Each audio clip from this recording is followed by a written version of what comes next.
The reason why I was moved to do this recording and provide a brief video, at least via WhatsApp, was because I realized that there is a huge gap among leaders and among professionals, both in this country and in the world. That gap is very simply the fact that many are qualified, educated, or experienced in their particular field or in their particular sphere. They know little or nothing of other spheres, and as a matter of fact, many are not even interested in getting to know about other spheres. A very wise man who qualified for engineering somewhere in 1978, he met me in the 80s and he said something which I still remember. He said, "A person must know everything of something and something of everything." Wise words. Indeed, it is good for us to be specialized. It is good for us to have a sphere in which we are experts. But we must understand that the nature of integration in things of the world is such that it is not enough for us to merely be experts, for us to be in a cocoon where we know only about our discipline, our qualification, the organization of which we are a member, or the area in which we have qualified. First and foremost, wisdom would tell you that that which is spiritual is connected to that which is emotional, and that which is emotional is inextricably linked to that which is physical. While people engage in exercise and while it is necessary to eat well, it is also necessary to look after one's own emotional health.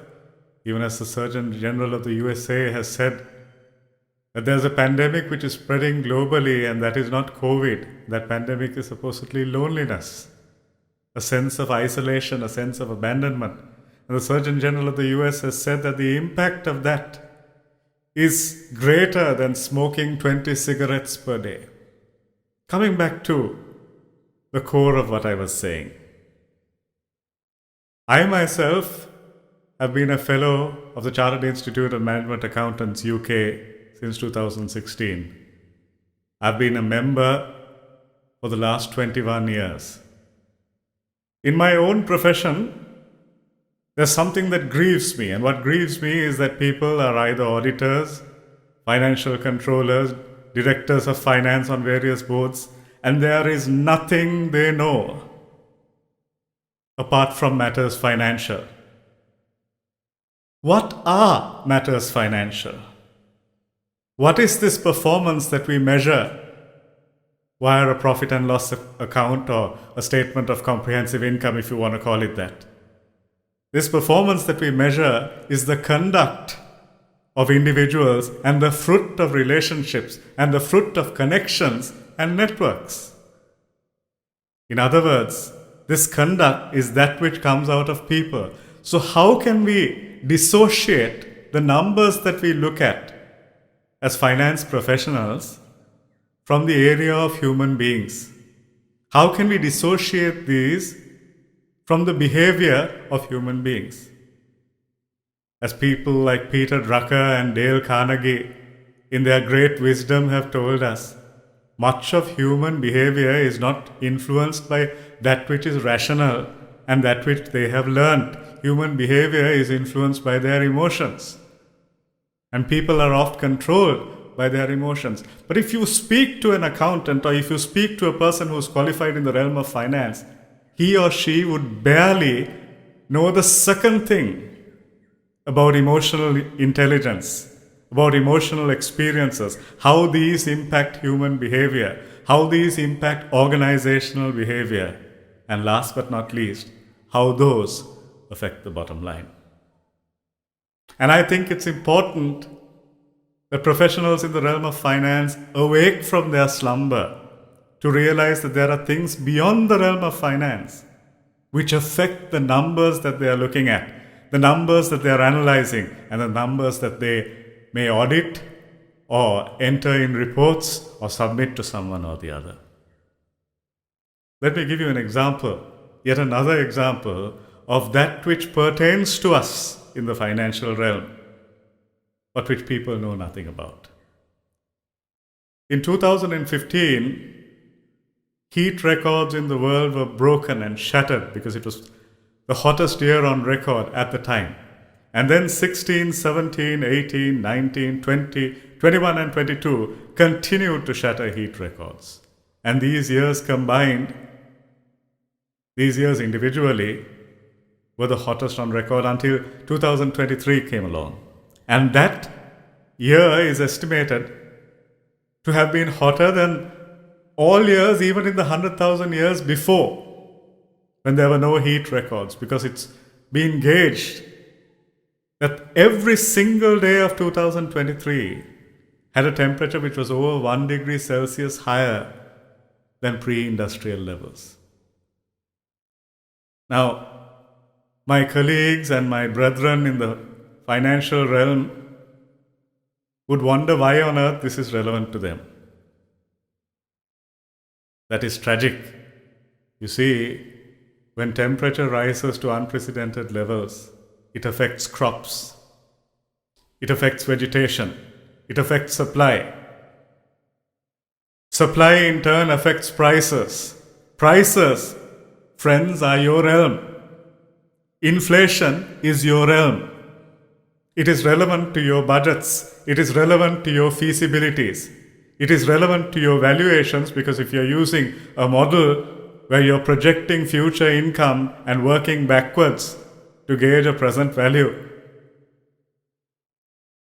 the realm of pricing affects your financial analysis. And the realm of pricing is going for a 6 because of what is happening in the realm of the climate, in the realm of the natural environment. Some of you may be working in the insurance industry. The insurance industry, ultimately the valuations are done actuarially. And that valuation is based on a probability, and that probability is based on historic data. The probability of a flood taking place, the probability of an earthquake, the probability of natural disasters. Those probabilities are utterly, wholly, and completely irrelevant today. Because I just looked at an analysis of earthquakes from the year 1900 to 2023. If you look at the graph, the figures are staggering. The image is frightening because there's an exponential increase in calamity and disaster. And what does that mean? That means insurance companies are going to have payouts which they never budgeted for, and payouts which they cannot compensate for with higher premia. And if they do try to compensate with higher premia, that will affect a host of industries because all their insurance premia would rise and go through the roof. Banks lend based on a probability. The probability of people coming and seeking their physical cash and making withdrawals, even if it's not in the form of physical cash, in a particular day, a week, or a month. All that has changed. So I urge you, finance professionals, awake from your slumber. Being meaningful and meaningful analysis and meaningful prediction is no longer merely on historical data which you have gathered by looking at balance sheets, by looking at P&Ls, or for that matter, even looking at cash flow statements. Your whole function, your whole discipline will become meaningless if you don't open your eyes and look around you to see what is happening in the economic realm, in the natural realm, and last but not least, what is happening in the mindsets of people, in the emotions of people, because these will affect organizational behavior, these will affect networks, these will affect connectivity, and that changes the story. You know why? Because when we look at numbers, the numbers tell a story, and most financial professionals don't even know that numbers tell a story. But the story is changing, and if you don't open your eyes to understand how each story is ultimately connected to the story of your work, you would have failed to help people make right decisions. And if you fail to make people right decisions, you have failed. as a finance professional. Thank you for your time.